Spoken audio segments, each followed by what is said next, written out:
Hello students, I hope you will happy. आज मैं आप लोगों के लिए क्लास 11th की चैप्टर लॉगरिथम, जिसको लघु गणक कहते हैं, उसी के बारे में मैं वीडियो बनाने जा रहा हूँ। बड़ा ही इम्पोर्टेंट चैप्टर है, बिल्कुल एक नई चैप्टर्स है। बहुत सारे स्टूडेंट्स को बहुत सारे प्रॉब्लम्स होते हैं, तो मैं स्टेप बाय स्टेप इस प्रॉब्लम्स को दूर करता हूं। आप वीडियो को एंड तक ज़रूर देखें, और अगर हाँ मेरे चैनल्स को अभी तक सब्सक्राइब नहीं किए हैं तो प्लीज़ आप सब्सक्राइब कर दें, लाइक करें और शेयर करें। इसकी सबसे पहले हम डेफिनेशन देखते हैं। इसमें लिखा हुआ है, हम इसकी जो शुरुआत हम एक्सपोनेंट को समझते हैं। a⁴n = b अगर लिखा हुआ रहे तो हम लोग इसको लॉग के फॉर्म में अगर लिखना चाहें तो जैसे ही लॉग हम यहाँ लगाएंगे तो b और n का जो जगह है वो रिप्लेस हो जाएगा, यानी b चला जाएगा n के पास, n चला जाएगा b के जगह पर। आप क्लियरली देख रहे हैं कि b चला गया n के पास और n चला आया b के पास। इस तरह से इसको एक्सपोनेंट फॉर्म बोलते हैं, और ये हमारा हो गया लॉगरिथम फॉर्म। इस फॉर्म से इस फॉर्म में भी ला सकते हैं, इसीलिए हमने ये डबल इम्प्लाई दैट का सिंबल दिया है। यानी अगर ऐसा होगा तो ऐसे लिखेंगे और ऐसा रहेगा ऐसा रहेंगे। अब ध्यान देना है, इसमें a को हम लोग बेस बोलेंगे। तो लॉगरिथम में बेस का जो वैल्यू होता है वो 0 भी नहीं होता है, 1 भी नहीं होता है। इसकी वैल्यू 2 से लेकर 10 तक होती है। अगर किसी क्वेश्चन में बेस नहीं लिखा हुआ है तो हमको समझना होगा कि उसका बेस जो है वो क्या है, 10 है। अब सवाल होती है, इसके लिए मैंने एक एग्जांपल दिया कि अगर 2⁵ = 8 है तो हम इसको लॉग में कैसे लिखेंगे। तभी आपको बताया कि जब लॉग लगाया जाता है तो ये जो पावर है और ये जो वैल्यू है इसकी जगह क्या होती है, इंटरचेंज हो जाती है। तो हम देखते हैं 8 चला गया है 3 के पास और 3 चला गया 8 के जगह पर। तो इसको पढ़ने का तरीका हुआ कि बेस 2 पर 8 की जो वैल्यू होती है लॉग में कितनी होती है, 3 होती है। बेस 2 पर 8 की वैल्यू क्या होती है, 3 होती है। अब सवाल ये उठ रहा है कि इस लॉग को बनाने के पीछे लॉजिक क्या था और हमारा क्या है, तर्क क्या था। इसको हम थोड़ा सा क्या करते हैं, समझते हैं। तो सबसे बड़ी बात है, ध्यान देते हैं कि यहाँ पर हमने एक एग्जांपल लिखा है 2 और ऊपर में दे दिए हैं ब्लैंक्स = 8।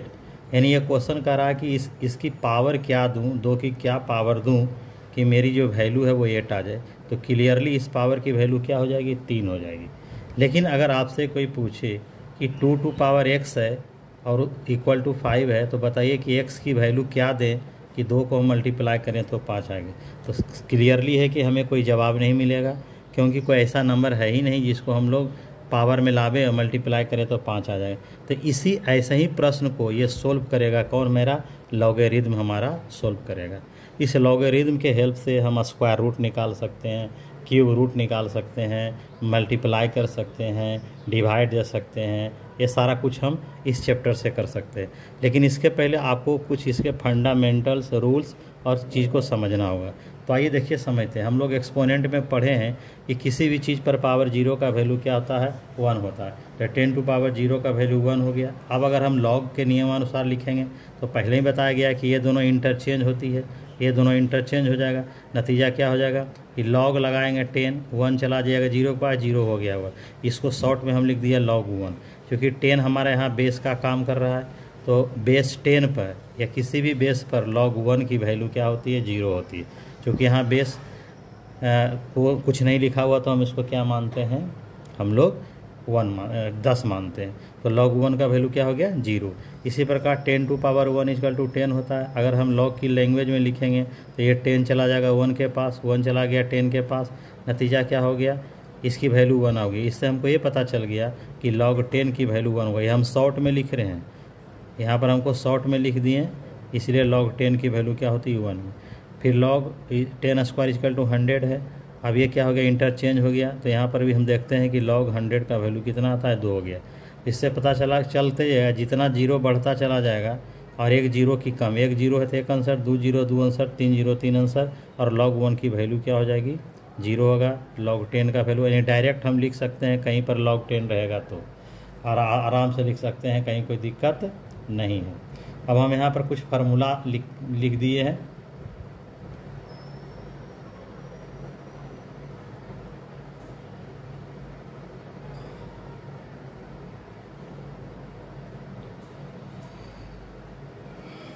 रूल्स है लॉगरिथम का। हम लोग एक्सपोनेंट में पढ़े थे कि a to power m into a to power n, तो पावर को हम लोग ऐड कर देते थे। आज उसी तरह का यहाँ पर भी है। यहाँ बेस हमारा ये है और ये दोनों मल्टीप्लाई में है, तो दोनों क्या हो जाएंगे, ऐड हो जाएंगे, जैसा कि यहाँ ऐड हुए हैं। ये डिवाइड है, वहाँ भी हम लोग डिवाइड में सब्ट्रैक्ट करते थे, तो यहाँ पर भी डिवाइड में सब्ट्रैक्ट हो गए हैं। और ये पावर टू पावर है, तो यहाँ पावर टू पावर जो होता था तो ये पावर क्या है, आगे चलाएगा, तो यहाँ पर आगे चला गया। बाकी तो जैसे log a बेस है, ये एम है, ये वो इस तरह से पड़ा हुआ है। ये मतलब बेस है। अब क्या हो गया, अगर ये दोनों सेम हो कहीं पर भी, जैसे ये भी और ये भी बेस और जिसकी वैल्यू निकालना हो सेम हो, तो हमेशा उसका आंसर 1 हो जाएगा। एग्जाम्पल के तहत पर आप समझ सकते हैं। सपोज log यहाँ 5 है और यहाँ भी 5 है, इसका मतलब इसका भी आंसर 1 है। अगर यहाँ रहेगा 8 और यहाँ भी 8 रहेगा, तो इसका भी आंसर क्या हो जाएगा, 1 हो जाएगा। अब यहाँ पर है log a भी है, ये भी है, ऊपर में x y है, तो ये दोनों सेम है। ऐसी परिस्थिति में x और y की वैल्यू क्या हो जाएगी, सेम हो जाएगी। अब हम इसका देखते हैं एप्लीकेशन। फार्मूला को आप अच्छी तरह से समझ गए हैं। इसमें क्या है, इंटरचेंज किया गया है और इसमें हमारे कुल रूल्स और रेगुलेशंस दिए हुए हैं। अब देखिए स्क्रीन बोर्ड पर आपको 3 क्वेश्चंस दिए हुए हैं। अब इसका हम लोग क्या करेंगे, वैल्यू निकालेंगे। तो हमने यहाँ 2 चीज़ पढ़ा, एक तो जनरल डिफिनीशन पढ़े हैं लॉगरिथम का, और एक हम रूल्स पढ़े। तो हम इस क्वेश्चन को दोनों तरफ से बनाते हैं। इसका हम लोग सॉल्यूशन दे रहे हैं। ये फर्स्ट हो गया, फर्स्ट मेथड से।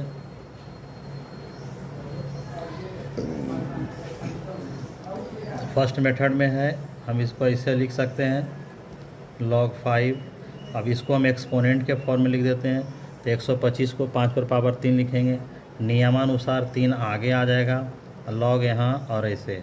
और अभी अभी आपको बताए थे कि अगर ये दोनों सेम रहेगा तो उसकी वैल्यू 1 हो जाती है, तो 3 इंटू 1 दैट इज 3 हो गया। तो पहला मेथड से ही सोल्व हो गया। और सेकेंड मेथड में हम लोग देखते हैं। सेकेंड मेथड में हम लोग लिखेंगे let log 125 equal to x, ये लिखेंगे। अब अभी हम डिफिनीशन से बनाते हैं, तो हम देखते हैं कि जब log हटेगा तो ये यहाँ चला जाएगा, यहाँ चला जाएगा, तो हो जाएगा 5 to power x equal to कितना हो जाएगा, 125। अब यहाँ 5 के एक्सपोनेंट में हम लाते हैं, तो 125 को 5 पर पावर 3 लिखेंगे, 5 पर पावर 3। अब हमारा क्या हो गया, बेस बराबर है तो पावर क्या हो जाएगा, बराबर, इसलिए x बराबर क्या हो जाएगा, 3। ये भी आंसर आया। तो यहाँ पर क्या देखते हैं हम, दोनों मेथड से हम जो सोल्व किए हैं वो सेम है। ठीक उसी प्रकार से हम इसको भी सोल्व करते हैं। तो पहले लिखेंगे log 6 और इसको हम लोग लिखेंगे 1/6 का स्क्वायर।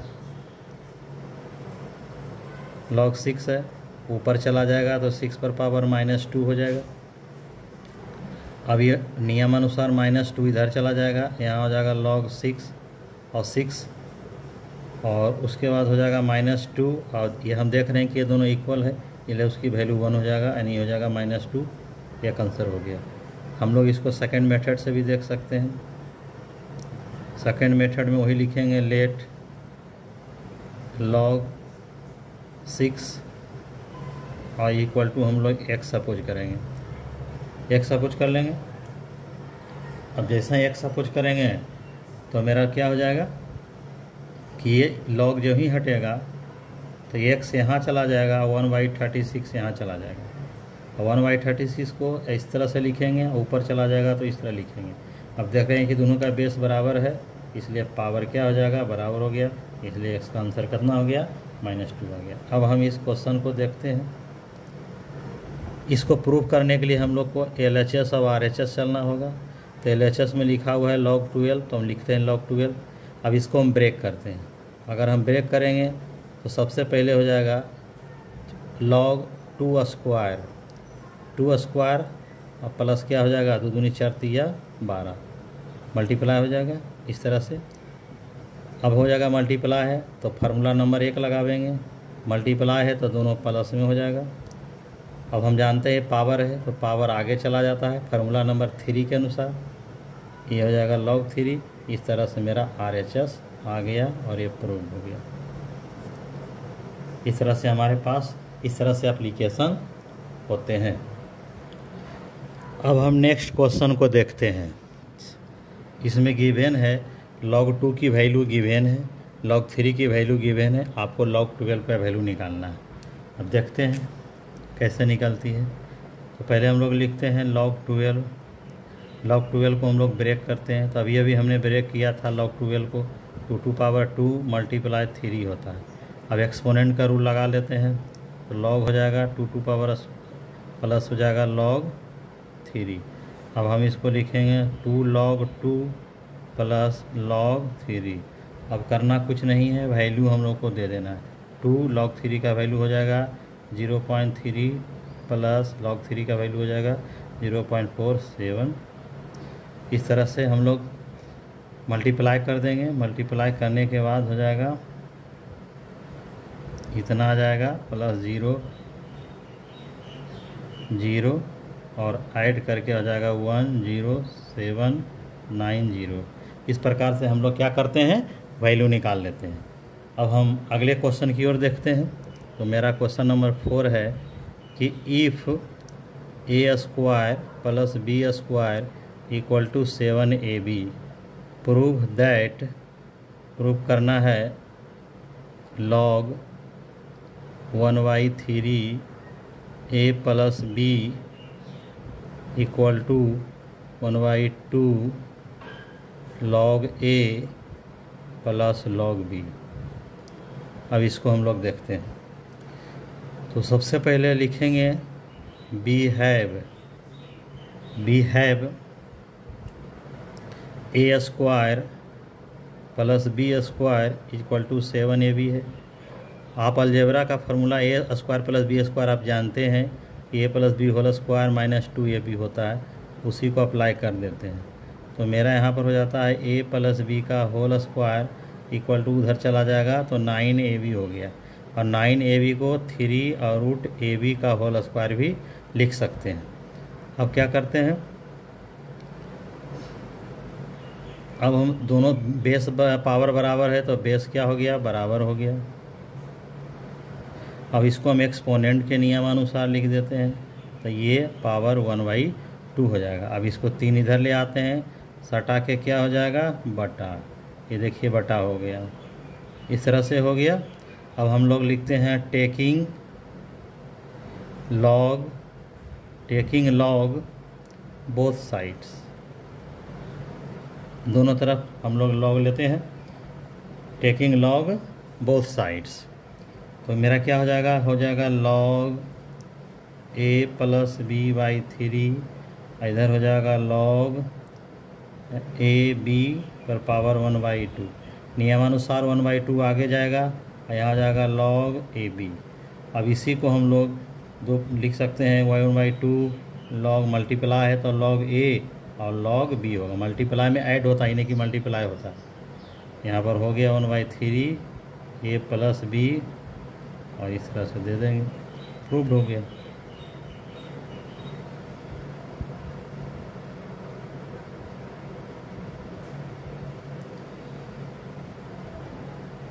अब मैं अगले प्रश्न को लेता हूँ।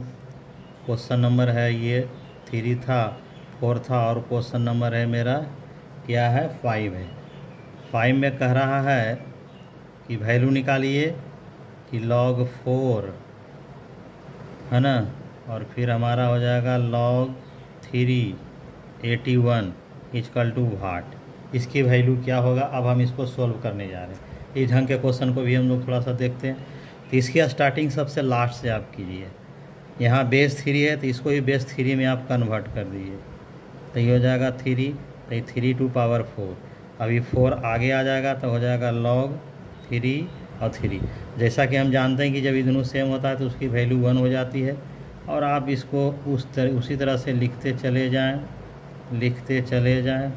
यहाँ पर भी हम लोग लिखते चले जाएं। तब अब मेरा आ गया log 4 और ये 4 आ गया, log 4 और 4 आ गया। यानी यहाँ पर हमारा क्या आ गया,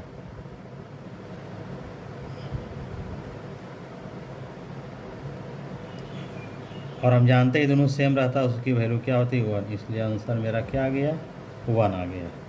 इस तरह से और हम अन्य क्वेश्चंस को भी हम लोग देख सकते हैं।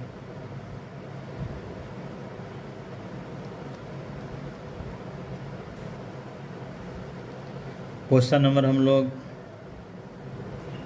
6 को लेते हैं। 6 में है log 2 है, log 2 है और 16, यहाँ पर भी भाट है। इसको भी हम लोग सॉल्व करते हैं। तो हम लोग यहाँ देखते हैं, पहले यहीं से सॉल्व करेंगे। 2 है, इसको 2 टू पावर लिखेंगे 4। अभी 4 तो आगे चला जाएगा, ये हो जाएगा 4 log और 2। इसकी वैल्यू तो क्या हो जाएगी, बिल्कुल 1 हो जाएगी। बाकी हम इसको ऐसे कंटिन्यू कर देंगे 2 log 2, इसकी वैल्यू 1 हो जाएगी। तो 1 होने के बाद मेरे पास यहाँ बचेगा 2 log 2, यहाँ पर बचेगा 4, क्योंकि इसका वैल्यू तो 1 हो गया। अब इसको भी हम ब्रेक कर देते हैं 2, तो ये हो जाएगा log 2, 4 को लिखेंगे 2 स्क्वायर, फिर ये आगे चला जाएगा तो यहाँ 2 हो जाएगा 2 और log 2 और 2, इसकी वैल्यू 1, इसकी वैल्यू 1, यानी 1 × 1 दैट इज़ 1। इस प्रकार से हम देखते हैं कि ये भी क्वेश्चन क्या हो गया, सोल्व हो गया। इसी प्रकार के प्रश्न जो है हमारे लॉग में रहते हैं और विशेष हम अपने अगले वीडियो में देंगे। बाकी प्रश्न को आप हमारा वीडियो देखते रहें, लाइक करते रहें, सब्सक्राइब करते रहें।